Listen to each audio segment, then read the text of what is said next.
not use our own terms, whether it is in English or Tamil. And one more, given the region where we are, I have tried to, use alternate words. So you all understand what I am referring to. Okay.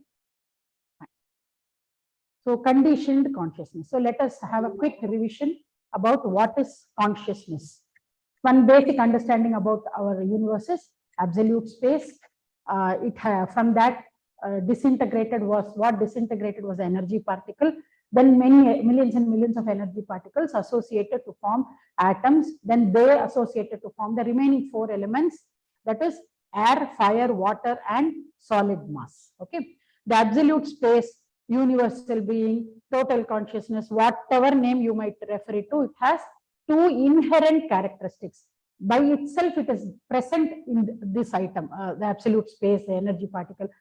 Since everything is a manifestation of the absolute space, so in everything these 2 characteristics are present. What are those? Force and consciousness. Okay. We should remember that the force and consciousness is present in every universal manifestation. This point we should remember very clearly. Next, let us see how the functioning of the consciousness can be seen in various manifestations. Actually, the consciousness developed in 3 stages. First stage in the inanimate objects. Second stage is in animate life. And the third stage is in man. So first stage is consciousness developed in the inanimate objects. It manifests itself as an order of function. Anything that is functioning in the universe has an order in it. That you can see in 3 principles: pattern, precision, and regularity. Pattern is with reference to the structure or the shape or the form, the volume every object occupies. Okay, even we occupy space. So how is our shape? Human shape in general is face, body, shoulder. In general, the pattern will be the same. Next, precision. The specific power of any one entity or phenomenon to resist, affect, or interact with any other thing is its precision. Precisely the characteristics, the precision can be parallel to characteristics. We can understand with this example. Wood. When wood is heated, it can withstand heat in general up to, I'm not giving the exact degree, roughly around 250 degrees heat. You keep something very hot on the wood, it can withstand. When the heat increases beyond 250 degrees, it starts charring, that black, it starts becoming. Further, when it increases, the wood interact until 250, it resists. Then it affects, it gets affected, it gets charring. And then next it starts interacting, and the heat, and inside the heat itself, the wood will get burnt and fire is created. Okay. Similarly, how water reacts in varying temperatures. This gives a basic understanding about precision, regularity, timing in the functional order of existence. How long does a function takes? What is the time taken for some action to get performed? This we can see when a child is formed, a fetus is formed. The formation of the fetus will come under precision, because it is coming due to the interaction between 2 liquids. So that comes under precision. How long it takes, that comes under regularity. And pattern, what is the shape that it assumes as it develops, first month, second month, that will come under pattern. So this is how in everything you can see, in plant life, everything. But up to, from energy particle up to the solid mass, only these 3 will be there: pattern, precision, and regularity. So this is order of function in nature. This is the first level. Next, what would have come? It would have gone to the animate life. What is animate life? Wherein the life energy circulation can be seen. How does the life energy circulate? When the 5 elements combine in a particular proportion. Everything, this is also 5 elements only. This is also, the laptop is also a combination of 5 elements. This chair is a combination of 5 elements. But there is no energy circulation in that. When it comes, there is one point where in one particular percentage, when all the 5 elements combine, the energy, the life energy particles start circulating and it establishes a path. This circulation is referred to as life energies. So in inanimate objects, inanimate life, the consciousness is developing in the next stage. We can see the faculty of perception. It is able to perceive, it is able to sense. What is that? Cognition, experience, and discrimination. Cognition is the ability to sense with our mental perception. Next, in this cognition, it has developed into 5 stages. First cognition was touch. The plant life, it is only one sense. It can only feel the touch. It feels the heat from the sun. It takes the air. It feels the nutrients. Everything is only the touch based. The second development is due to cognition is two sensed creatures. Two sensed creatures, touch and taste. Three sensed creatures, touch, taste, smell. Four sensed creatures, touch, taste, smell, sight. Five sensed creatures is touch, taste, smell, sight, and sound. So this is how the consciousness has developed. Within cognition, it has developed into 5 different sensed creatures. Next is experience.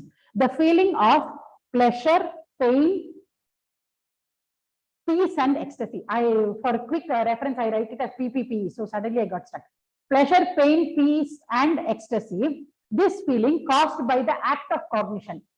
Because there is cognition, we feel, when I cognize something, when I sense something, I feel, oh, this AC is making me too cold. It is causing pain in me. Or because I came from external heat, this AC is comforting me. That giving me pleasure. Like this, everything, when we cognize, it results in an experience. This is experience. Next is discrimination. Assessing the difference between 2 or more experiences. First, I was in heat, then I came into cold. So I'm able to assess the discrimination.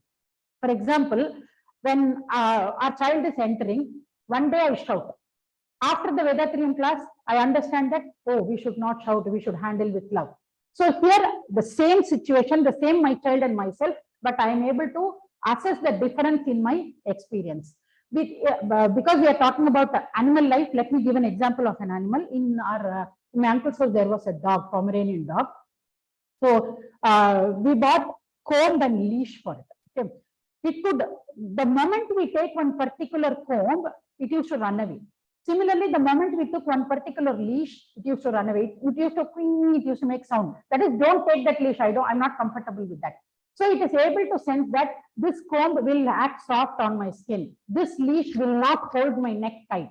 It is able to cognize, experience the result, and discriminate. So even in animals, until the 5 sensed living creatures, the additional 3, cognition, experience, and discrimination, already pattern, precision, and regularity. Along with that, in addition, cognition, experience, and discrimination. Then comes man. 6th sense, this is the 3rd stage of development of consciousness. What is this 3rd stage? This is faculty to assume. What is the purpose of human birth? To realize, to attain perfection. So for that, we need the faculty to assume, explore, and understand the esoteric phenomena. Esoteric phenomena means invisible phenomena in the nature, to accomplish the ultimate goal of self-realization. Here there are 3 levels. What are the 3 invisible or esoteric phenomena? First is the absolute space. We can't see it. We can't see transparently what is there in it. Okay. The next is the soul, along with its imprinting, storing, and reflecting all the activities and experience. All put together, it is called soul. The 3rd stage is peripheral state of consciousness, which we feel inside us is mind. We are able to sense the mind. But this is while the formation from absolute space to human. But when we are in the path of self-realization, how can you realize the space first? So first you will realize your mind. The peripheral state of consciousness, you realize your mind through your life energies. Once you do this, you are able to access the soul with all its imprints and storing, and how it reflects all these we are able to understand. Then finally, we are able to merge this mind or the fractional consciousness with the total consciousness. The faculty of assumption is exclusive to human beings, and the earlier 6 principles are also functioning in man. So the pattern, precision, regularity, cognition, experience, and discrimination, with all these 6 and added 7th faculty is the faculty of assumption. In this manifestation as human being, Since the physical body of man is fully equipped with a sophisticated and intricate mechanism capable of dealing with everything in the universe, consciousness, with the consciousness itself as the medium. So with the consciousness itself, with our own life as the medium, we are trying to access our mind and the supreme consciousness. Consciousness with consciousness itself as the medium can be made to blossom out to its fullest potential to accomplish its ultimate goal of self-realization. So if we have to make our soul realize itself, consciousness realize itself, with the help of consciousness, we are able to do it. So is there any scope for further development of the consciousness into seventh sense? No, because whatever is needed, the objective of life is self-realization. Whatever is needed for self-realization, the Supreme has already bestowed in this physical body. So there is no further scope for seventh sense. Now, what is the objective of the consciousness in animals? As far as the animals less than the fifth and the below the five sensed creatures is just living to enjoy and live merely through the five senses. It will not think, oh, if I do like this, what will happen? Last time I did all this past comparison, all this it cannot do. Now I am hungry, I will eat, I will do like that. It will live only, I want to sleep, I'll go to sleep. It lives to enjoy and lives merely through its five senses. But what is the objective of human being? To attain perfection or self-realization. What is self-realization? Raise the consciousness beyond the human body and senses, merge it with the total consciousness and become one with it. This is what we are doing in the initial stage from Ajna. With the consciousness, we are trying to raise it and switch off the sensory perceptions. And so in the Turiya and Turyadita, we are raising it beyond our body, human body. Okay. So, and become one with the absolute.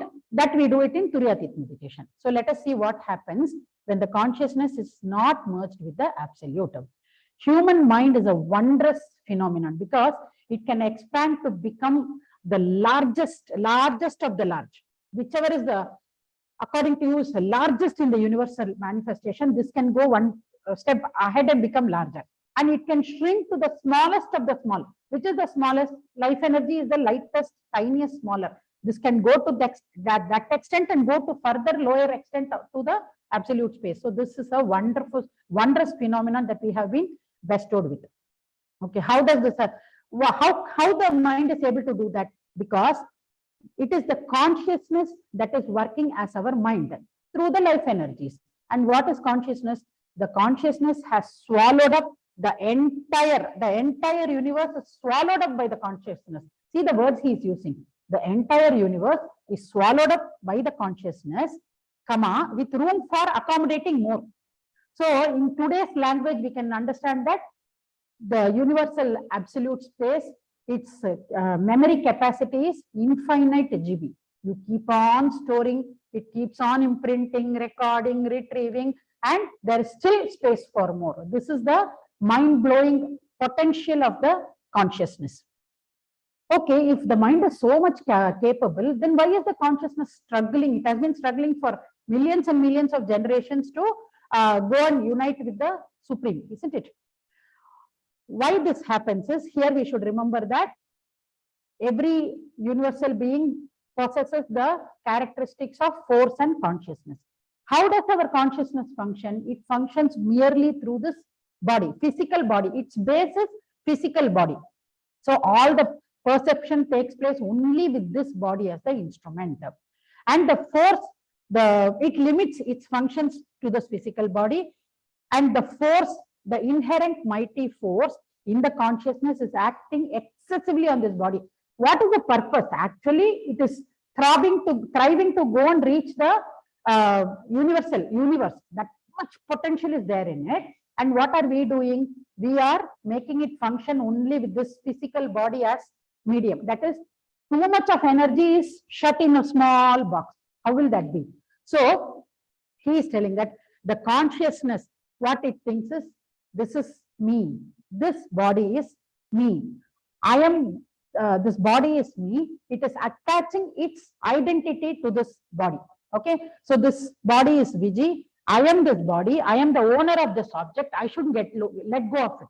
That force is too much on it. So oh, this body is me. I shouldn't let go of it. Let me hold on to it. Let me hold on to it. So it clings on to this identity called Viji. This is only called ego. Okay. So whatever today I am is solely because of my own individual efforts. Nobody has contributed. This is ego. Next, similarly, on whichever object I see, that also is mine. Laptop, mine. My command, my house, my child. Because whichever object I see, I perceive with this body, the same force is acting excessively, claiming the same ownership. So again, ego gives rise to the concept of me and mine. Me is aggressiveness, that is, the force is acting on the body. When the force acts on the body, it is aggressiveness, or it tries to exercise authority. Like there is a father, he is just entering from the office. The child is doing his homework. So he is telling, hey, go and switch on the fan.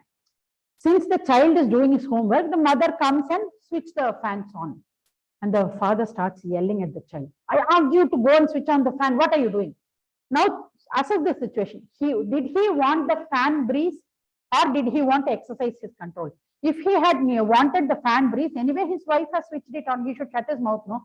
Then why is he shouting on the child? Which means his authority did not, the child did not yield to his authority. He is getting irritated. That is triggering him. So this is aggressiveness, when the force acts on the body. Next is possessiveness, when the mighty force acts on the object. This is, I told you, my car, my this thing. See, yesterday I came here to Alcor to know the route with one of my friends. So she was telling, we have 2 cars. Recently, my husband got a new car. I don't use that at all. I like my car because this is my car. I feel this is mine. I will use only this. See, we ourselves are not eternal in this. And she is talking as if the car is eternal. And the best part is the Qatar car, it is keeping repairs for her every every third month, 2,000, 3,000 riyals she is spending. Still she is retaining because she feels it is her car. She told that, I feel it is my car. So this is the level, the force acts on the object through this body. Then this is possessiveness. So the ego, when it is left unchecked, that is when it is not properly channelized and directed towards self-realization, it gives birth to the 2 offsprings of I and mine, or me and mine. So Maharishi explains this in his poem. I'll just give in Tamil, I read it sentence by sentence and decoded it. I'll just give the gist. Ego is but natural. He says that it is natural. Now we understand why it is natural, because the force is not working only on this body excessively. So it claims ownership. It's natural. Man must connect the consciousness with the absolute space using the consciousness itself, as we do it in Ajna. When he fails to do so, or until he does, either he fails. There are so many people who have not got enlightenment at all. For them, it keeps living only within this ego, I, mind, within that only it will work. Or until we came to this enlightened group, what happened? We used to live by our emotions, by whatever thoughts come in, we used to live by that, isn't it? So until he gives the connection, or when he fails to do so, or until he gives the connection, his consciousness will manifest as ego, because it is force is acting on the body. This force acting on the body excessively, this line is the underlying current for the entire consciousness. Okay, for the conditioning of the consciousness. So it is stuck in the identity of the physical body and in the web of sensual pleasure for survival and enjoyment. For me to survive, I have to enjoy through my senses, and I have to enjoy. We must make sincere effort. This I'm giving the gist of what Maharishi has told in the poem. We must make sincere efforts to educate the consciousness as to its origin. We must learn and follow the practices like meditation and introspection, which will help man lead a virtuous life and thus facilitate the consciousness towards the path of self-realization. When we start leading a virtuous life, void of the emotional negative emotions, we start moving towards path of self-realization. Until such time, it is natural that the soul imprints ego, me and mine as imprint of habit. Already it is there, no imprint of habit. So repeatedly it will keep imprinting. When the ego is unchecked, the consciousness conditions itself and functions merely through the faculty of cognition. It doesn't apply the faculty of assumption since it is not trained to do so. So until we came here, what we did only cognizing. We used more of the cognizing faculty, cognizing, experience, discrimination. We lived only in this. After we came here, we understood there is some faculty for assumption, faculty of assumption. So we assumed life energy will circulate like this. Assume that in your in the mid of your boro. This is how they taught us this thing, isn't it? Ajna meditation. So at this place, we since the mind is not trained to use the faculty of assumption, until we give this training, it will not be able to, because the habits of the imprints of habits are stronger. Actually, for survival, what is needed? Food, clothing, and shelter. But what has happened is the intensity, the force provokes us. I need clothes. Okay, but now I have 2-3 clothes. I can have that also. No, her dress is nice. I can have that also. Now that need becomes a desire. It little upgrades itself. Though it is not necessary, it upgrades. Here the needs becomes desire. That is not wrong. I can buy something like that. It's okay. But beyond the point, what happens is it goes into the state of greed. That is, when the force is applied on petty objects like materials, phone, jewelry, or all those. Okay, so it becomes addicted to materialistic, enjoying materials, enjoying through the senses. I want to eat, I want to watch videos, all those. Then becoming addicted to fame and power, exercising authority. I should be in in one particular powerful place in the society, and I should become famous. We get addicted to all these 4: materialistic pleasure, sensual pleasure, fame, and power. We get addicted to all these. And when the greed, he gives one beautiful definition, where the desire to have more increases, that is okay, but it intrudes into others' desire. That place it is called greed. When we intrude into others' desire, it's called greed. Consciousness is conditioning itself to deriving temporary and self-centered.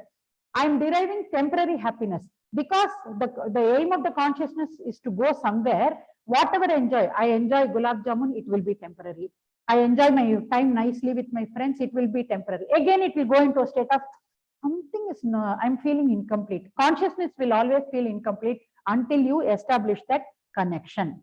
So the mind is not in a state to analyze whether the fulfillment of this desire will cause harm to anyone or to himself in the long run. Maharshi states the example of Napoleon Bonaparte. He captured as much as possible. Actually, Maharshi says that his consciousness was not thriving to capture more and more of countries. His consciousness acted forcefully, and it was directed only towards, his thought was directed only towards capturing countries. So it acted more forcefully there, and it directed him only towards that. But what happened in the end? When he died, I believe most of you should know this. He told to his folk that, see, listen, when I die, you put me in the coffin, leave my hands out hanging, so that people will come to know that, see, when he lived, he tortured people at the cost of many lives. He gained ownership for so many countries. What did he take when he went? Nothing.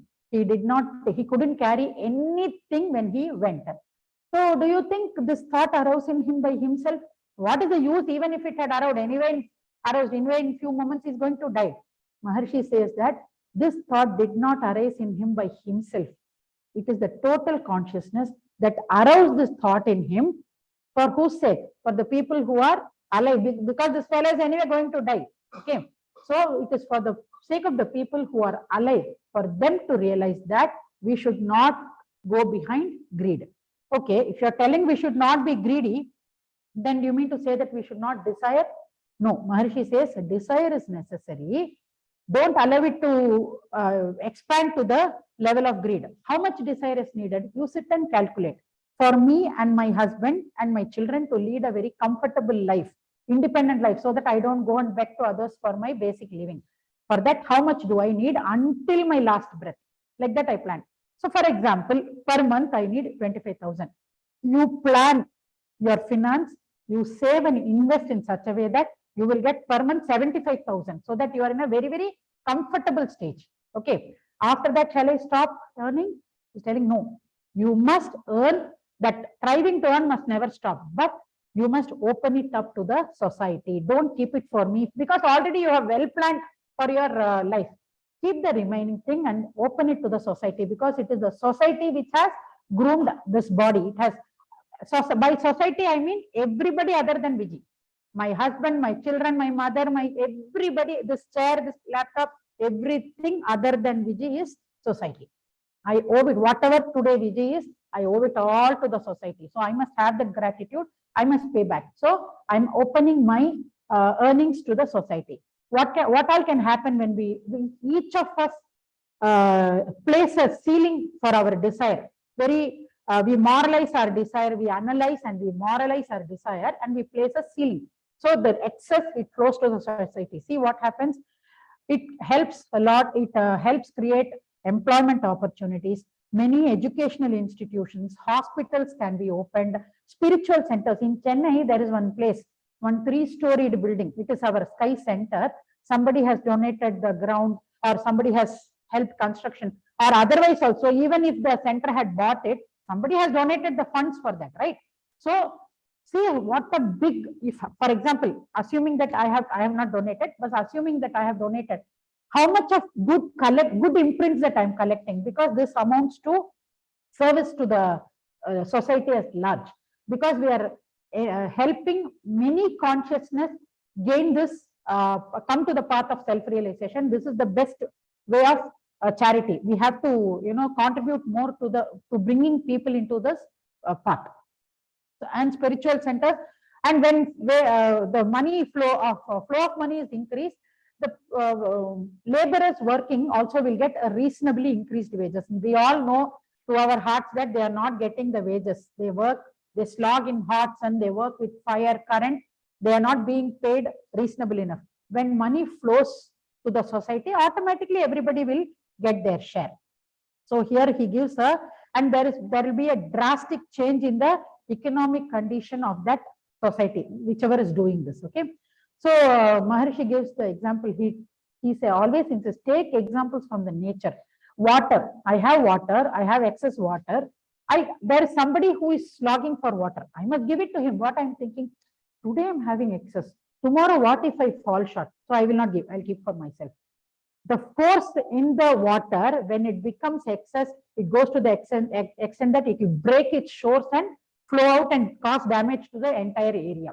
So he says, if you feel you have more than what is needed for you, and if you know for sure this somebody is in need of it, please give it away. Don't store it. Me, karke, don't store for yourself. Understand the difference between desire and greed. Superimpose greed with contentment. So this is all about how the desire develops into greed. Next is anger. While trying to enjoy the benefits of the materials, or while trying to exercise my authority, if there is a hindrance, or if there is a possibility of getting a hindrance, the anger exhibits. Let me explain with an example. I want to urgently call someone on Meet India. Wi-Fi is not working. Wi-Fi signal is not okay. I want to enjoy the material, but there is a hindrance. Immediately I get angry. Or I'm traveling. I want to go to Chennai. I want to take my flight. I want to enjoy that material. I'm going by Uber, heavy traffic jam. Until where I can see, there is no sign of vehicles moving. There is a possibility of hindrance. I start getting cooked up. If somebody, my daughter calls, Amma, where are you? Shut up, put the phone down. As it is, I'm in tension, the car is not moving. Like that, we start showing anger, because we don't know whether we are not sure that we are not going to reach. Yet we shout. Finally, what will happen? Police will come quickly, they will clear the traffic and we will reach on time. What was the necessity to get angry there? Our fear that the possibility of hindrance in enjoying the material, there also we express anger. Then where our authority is not yielded to, exercised. I gave you the example where the father shouts on his child. So when the authority exercise is not yielded to by the other person, anger manifests. Next. The order is greed, anger, miserliness, then immoral sexual passion, then vanity, and then vengeance. But vengeance and anger are closely connected. They are like first cousins, or I would say husband and wife. So let me go to vengeance next. Vengeance, according to us, is taking revenge. That is how we have understood vengeance all these years, isn't it? But Maharishi says vengeance is accumulated anger or stagnated anger. I want to express my anger because of the environment or because of my lack of authority to express my anger. I'm not able to. What happens? It accumulates. I'm bringing my son or daughter, my child to the class. I am an APR here who preaches neutralization of anger. My son is not behaving properly. Now, can I express my anger? I will keep it. Oh, this fellow is disgrace. He's not behaving properly. I put everything inside. I'm accumulating. The moment I go into the car, I will start yelling on him. This itself is vengeance, he says. Other thing is with boss, I'm not able to express because he's got more authority. I cannot express my anger. Even though I am right and he is wrong, I cannot express my anger there. So where I can't exercise my authority, the anger accumulates and it stagnates. There necessarily we will not show it again on that boss. When we go out, somebody stumbles against our leg also, we'll start shouting. Where is your eyes? Well, are you seeing up and walking like this? We'll start shouting. This also amounts to vengeance. Next is miserliness. I have something in excess of what I need, and there is a person who is badly in need of it, but I'm not ready to share it or give it away. I'm reluctant to do so. That much possessiveness. The force is acting that much on the object. Next one is, I have enough, still I want others. I'll give you an example for these two. In my house, we have 3 excess laptops. Other than what each of us have, we have 3 excess. One servant or maid's daughter, she wanted 1 laptop. Like we gave it, but I'm telling, for example, I'm like, no.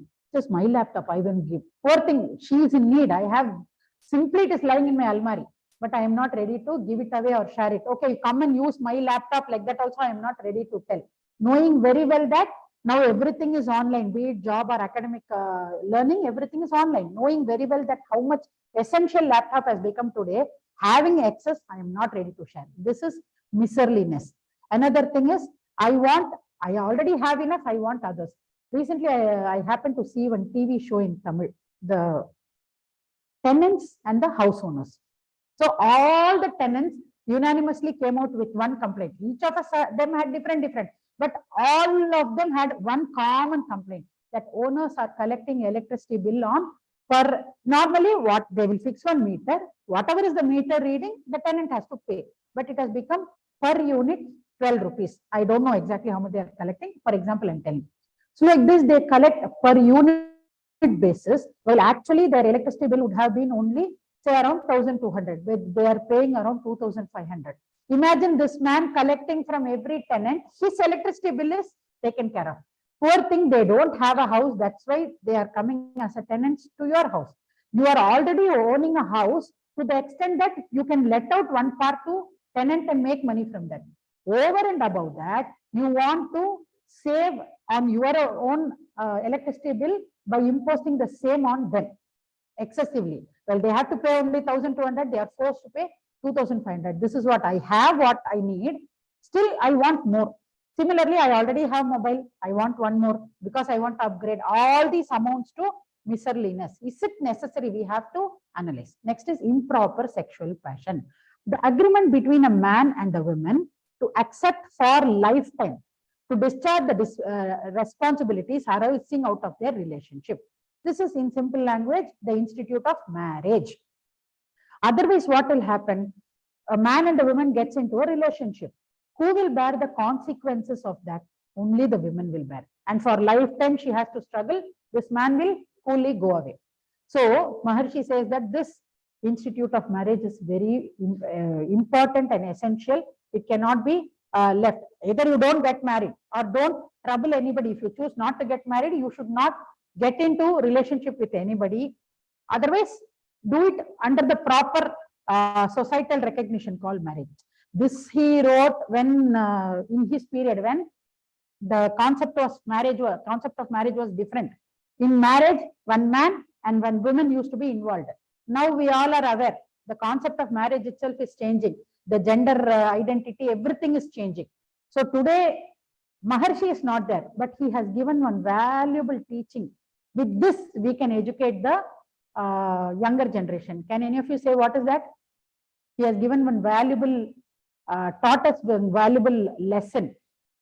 What is that we can educate to the younger generation, with which they will not get into all these wrong tracks? Any guesses? Because nowadays we see man-women marriage. It's all different marriages we are coming across. If you want, your child is coming and telling, I don't accept this man and woman marriage.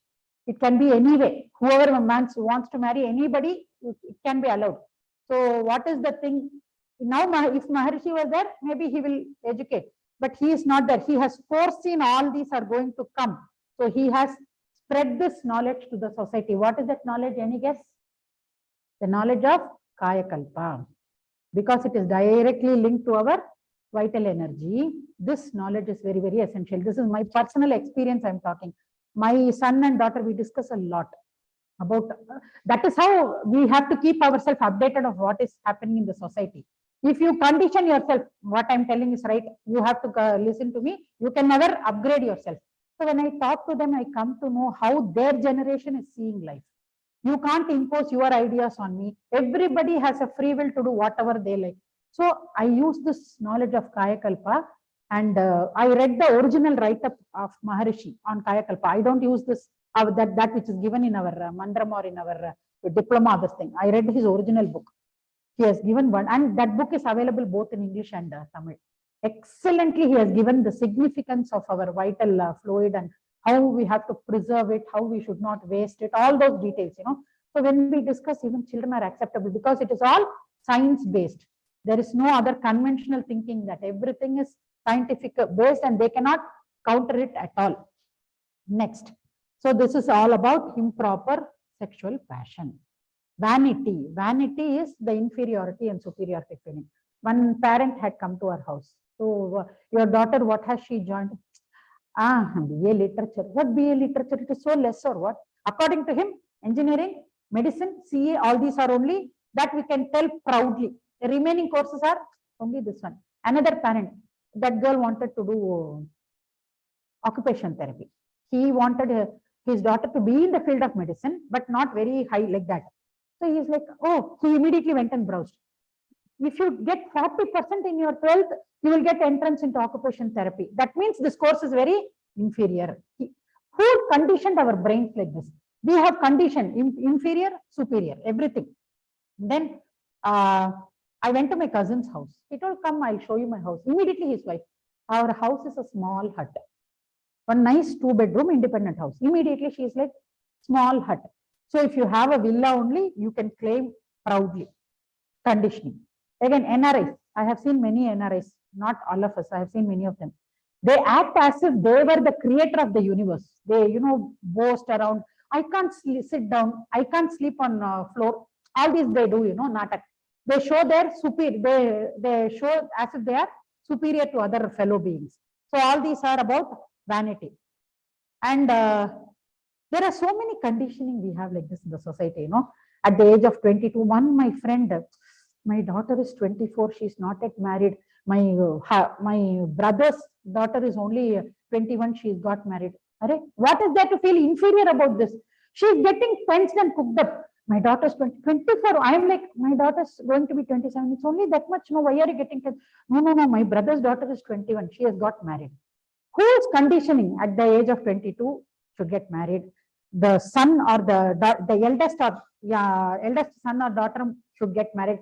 Beyond that, they should get married itself cannot be accepted. Nowadays, if you see the younger generation, who said the narrative that we must get married? I don't want to get married. Like this and all they are talking. So if we are sitting into a confined consciousness, we will not be able to upgrade and gel with the younger generation. So many things. Conditioning regarding marriages we see. Then next, as soon as they get married, do you have a baby? It's more than 2 years, more than one. Earlier, within 1 year, if the lady doesn't have a baby, she will be abandoned from the family. 2 years over, 5 years over, I'm like, it is their headache. What bothers you? Why do you want to go and ask this? So why those people are not liking is this. That daughter-in-law goes into she doesn't want to meet people because everybody is asking about why don't you have a baby. It is their decision not to have a baby, because what the children they say is, if we come up with 7 to 10 points why they should have a baby, they come up with 10 to 20 points why they cannot have a baby. And it is rightly so. You will not be able to counter them with any answer like that. They are having valid points. So when they are not ready, they say it is a huge responsibility. We are not ready to take it. So leave them know when they are not ready to take the responsibility. Why should we go and impose it on them? Because of this, they go into an inferiority complex. All these are the conditioning of our human consciousness. Next, when ego is left, so these are the 6 emotions. When the ego is left unchecked, it repeatedly ferocious force on the desire. The 6 temperaments, the desire manifests itself as in 6 different directions. Afflicted by all these, man tends to become emotional. So we are affected by this greed and all those 6 I told you, greed, anger, miscellaneous, improper sexual passion, vanity and vengeance. What happens when we become emotional? This human body is designed to work. The body, the mind and the life energy works in harmony with one another. When it works in harmony, we ourselves can feel we are at peace. But when we become emotional, what happens? The mind boggles. What is mind? It is the biomagnetic wave. So biomagnetic circulation hits skyrockets. To the biomagnetic conversion skyrockets. To compensate for that biomagnetic conversion, life energy has to flow in high speed and more quantity. So what happens? There's a terrific disturbance in the harmony between the body, mind and the life energy. This condition is called aggravation. When this aggravation happens, the cells connected to that part throbs. Okay, when I get angry or simple, when I get hurt also, this part, the cells, here there is too much of disturbance. Biomagnetic energy is supplied to compensate, life energy comes. The cells of this part they're not able to function in cooperation and coordination. What is coordination? One particular cell will produce some particular hormone and supply it to the next cell. This is coordinating. If you supply, then I will supply, and so there is a coordination. Cooperation within one part, say my finger, within this part, all the cells cooperate with one another so that this finger works as one unit. So when the state of aggravation, when we are in the state of aggravation, coordination and cooperation is lost. Okay. The Maharishi says that the same aggravation happens in animals also. So this is animal behavior, but we cannot get away.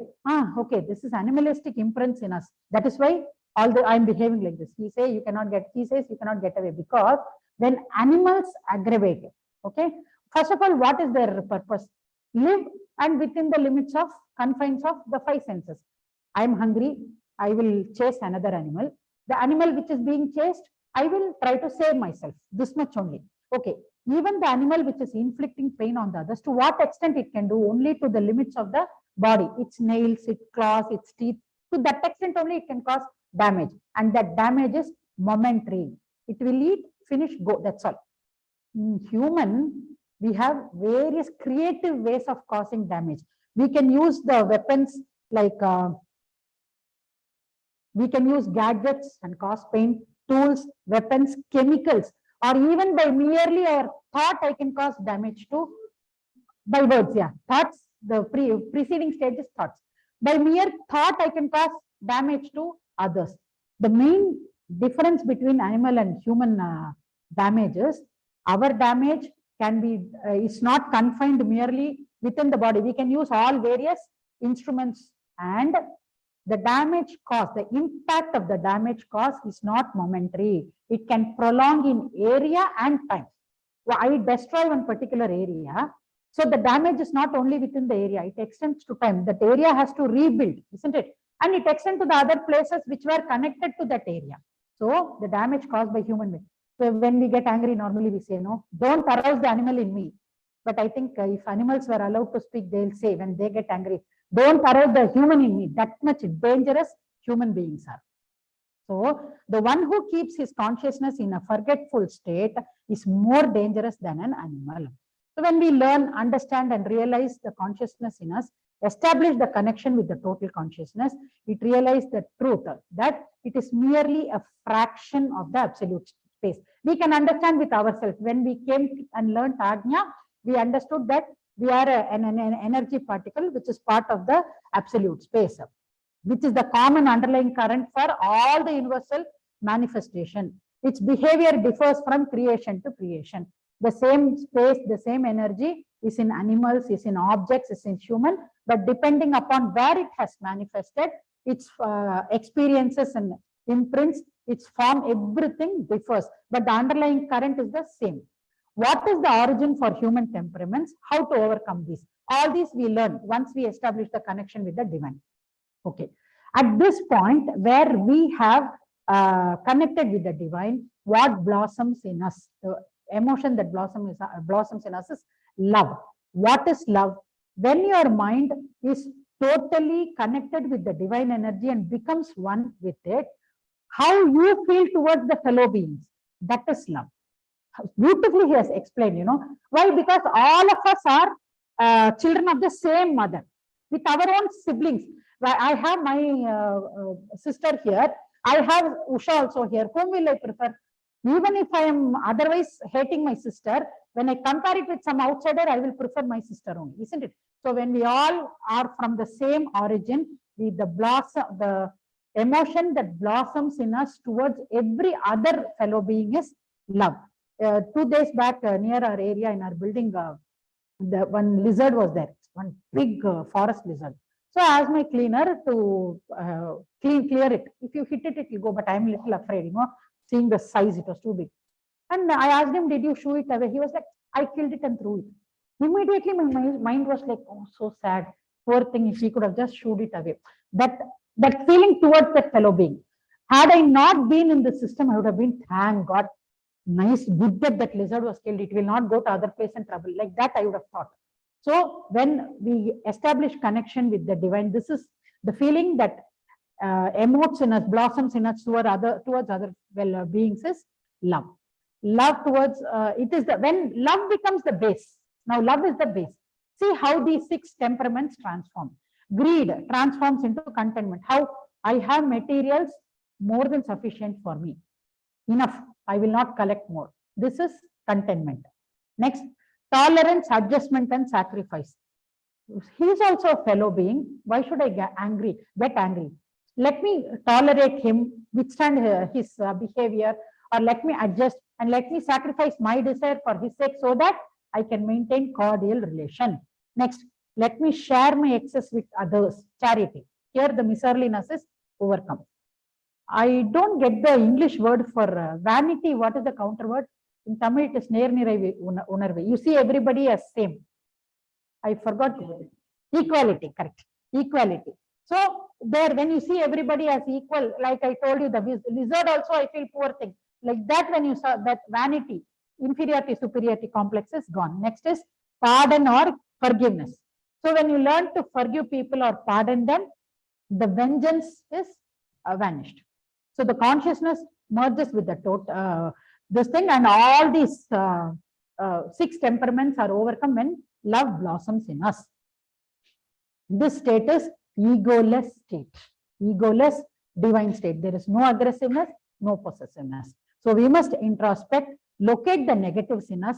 What am I currently doing? What I should have done, or what I should never do. I should not shout on my child. I should not behave like this. All those, and how to correct myself. Okay, now I have realized, I have understood by all these things, I have rectified. We might not be able to transform immediately. We have understood that we should not get angry, we should not get addicted to drinking tea or any habit. But are we able to transform? We have been in the system for 16, 17 years. Are we able to transform? Maharishi says, it's okay, dear, chill. It is not that easy, because all these years, the cells of your body have been trained in a particular pattern. You need time to change that. So until that time, you need to be patient. So now I feel like drinking tea.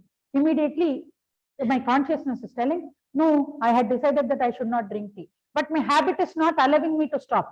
So I should not tell, it's okay. Anyway, imprints of habits are stronger in me. Because I have not trained, I will drink tea. With this thought, I should not drink tea. So I'm not able to stop myself from drinking tea, but at least I can put the thought, why am I not able to overcome this habit? This drinking tea is not good. Let me put that thought. You sow that thought. What will happen? The more and more this thought gets intensified and magnetized, it will one day spring up into action. Even if not inside you, in your children, it will show, because when they are put into that circumstance, they will not have tea. In fact, I see many things in my own daughter. I want to do something, I am not able to, but she is doing that regularly. Whatever I want to achieve, I am not able to because of the imprints of habit. I get addicted to that habit, but she is able to. So what Maharshi, all our thoughts are getting Bluetooth. With technology, we can understand everything easily. Everything is getting Bluetooth to the other person. So learning must be a continuous, constant, and a repetitive practice. Okay, now that I have gained all this, where did you gain this knowledge? I gained all this knowledge from a satsanga. To avoid this word, I'm replacing it with an enlightened group. What is a satsang? It means a group of enlightened people showing the right path to the incoming new members, so that their consciousness can also be taken to the path of self-realization. So I will replace the word satsang with enlightened group. When you constantly associate yourself with such an enlightened group, the knowledge so gained gets strongly imprinted and superimposes the already existing imprint. And over time, this becomes the imprint of habit. Earlier, I was addicted. Now I keep intensifying the thought to come out of the addiction. At one point of time, this will become my habit. When I want to drink tea, at the very thought level, I feel, no, I should not. So I will not even go to the kitchen to make it. That this will get superimposed into imprints of habit. Okay, now that I have achieved, let me stop going to satsang. Is that fine? Stop associating with the enlightened group. Is that fine? Maharshi says, no, now your responsibility increases. You have to, it is your duty to enlighten the tens of thousands of consciousness that are waiting for the correct direction. Now your responsibility increases furthermore. Okay. So we have to, so how long should I be connected with an enlightened group? Until my last breath. Okay. There are so many enlightened groups we see in the outer world. In what way our group is special? Maharshi realized that you first sit and preach, nothing is going to work out, because two things. His mind is not under his control, and his mind is addicted to the imprints of habit. So first, let me train him to calm his mind, observe his mind, come out of his sensory addiction, be in a state of awareness. So first he gave Ajna. I think in our system, they first give meditation and then only give lectures, all the introspective lectures. So this is our special thing. He made us access our pituitary gland and pineal gland. Pituitary gland is a master gland for our body. Pineal gland is a master gland for our mind. So we can take control of both our body and mind. We can magnetize ourselves. We can, it is not, why should we magnetize ourselves? Because the thought, we have to overcome the influence of habit. One more, if I magnetize myself only, others will listen to me. If I'm not a magnetized person, I'm simply preaching, but I'm not following anything, I'm not doing anything. If I sit and tell Usha like this, she will not listen attentively. Like this, simply she will be hearing, she will not be listening. I experienced this when I was preparing the Tamil version. My husband just entered after night shift. He asked me, what are you doing? I told him, I'm preparing for the speech. So what are you going to speak? I told the entire speech. I sat like this. He did not even blink his eyes once. Like this, he was sitting and listening. He was avid listening. It was not even mere hearing. Avidly he listened. And after the speech was over, he listened to the recording twice or thrice. So I understood, the more you magnetize, you can not only take control of your mind, you can take control of others' mind also. So the very purpose of life is this. You realize first, then lead others to this path. It is our bounden duty and responsibility to ensure that this knowledge spreads horizontally and vertically. Vertically means higher generation, lower generation. Horizontally means our generation. So how do we equip ourselves? What should we do? We must equip ourselves with clarity in our understanding about the concept. We must be clear in our concepts. Intensify the concepts by repeated contemplation until it becomes an imprint of habit. Though I am not able to relieve myself of the habit of drinking tea, but whenever I'm idle, I can keep contemplating. I must overcome this habit of drinking tea. I must, like this, I can keep contemplating and intensifying it. 3, develop the courage to speak the truth in a pleasing manner. Okay, somebody is doing wrong, I should have the courage. How Maharishi, when the world society was conditioned in a different way, he had the courage to speak. What you all are doing is wrong, please change your way. That courage you must develop. When do you get that courage? When you are very clear and strong about the understanding. Okay, so the general this is one simple actually my speech ends here, but I want to just share a couple of conditioning we have done. Is that time or should I finish? Yeah. So we have conditioned, like I told you about marriage. My daughter, she told I'll get a simple marriage.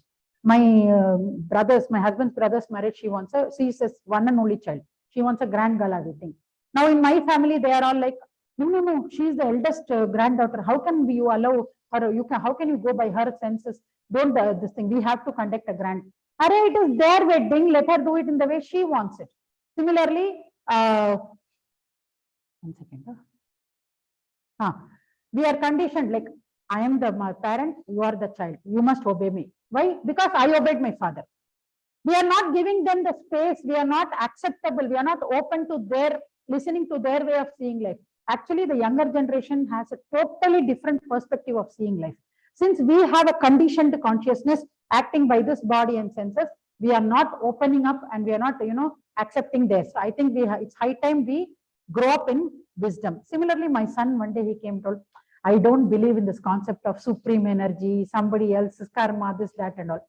Immediately I was like, okay, fine. It's up to you whether you believe it. My husband, hey, he's telling like this and you're not even acting upon it. Why don't you sit and educate? I told, the more I try to do it, he'll go away from this concept. Leave him. Like how the divine aroused the thought in Napoleon, one day it will arouse in him also. One day he will realize. And he used to say, I should set a goal, totally, focus my efforts on the goal. That will help me achieve. Then I should not cause harm to others. As much as possible, I should help others. This is enough, Noma. Why should I believe in some supreme and this and that? I told, okay, fine, do good only. No, that is also karma yoga. But one day he will realize mere efforts will not lead you to your goal. You need some supreme grace. That day he will understand that we need to establish a connect with the divine. One more thing, I will not exercise. Don't exercise. One day your body will break down. That day you will start. So everything, leave it to the divine. In due course of time, it will do. Believe it or not, really last week he called me suddenly. I don't know, I'm feeling somewhat incomplete, disconnected. I was like, Aja beta, mera Raja beta, come. Now you are coming to my track. Then I started slowly educating, because now he is ready to listen. His consciousness is ready to open up. So, my children, they proudly say, both of them will say, I see that you are very different parent, Ma. Whatever we say, you are telling yes to it. Your wisdom is so matured, you don't fight or counter. I owe it all to this Veda. Friends, please go through each and every concept what Maharishi has to say from his angle, not from our angle, because we are conditioned consciousness. What he has to say, why is he telling? He is preparing us in an excellent way. We must dedicate, it is our, having been bestowed with all these blessings, it is our bounden duty to first upgrade ourselves, uplift ourselves, and then uplift people around us and make this society a beautiful place to live. So with this I close. A quick summing up. Consciousness developed in 3 stages. Unless we realize the consciousness, ego, offsprings into me and mine, possessiveness and aggressiveness. When the force acts more on body, it is aggressiveness leading to authority. When the force acts more on object, it is possessiveness. When the ego is left unchecked, it leads to 6 temperaments.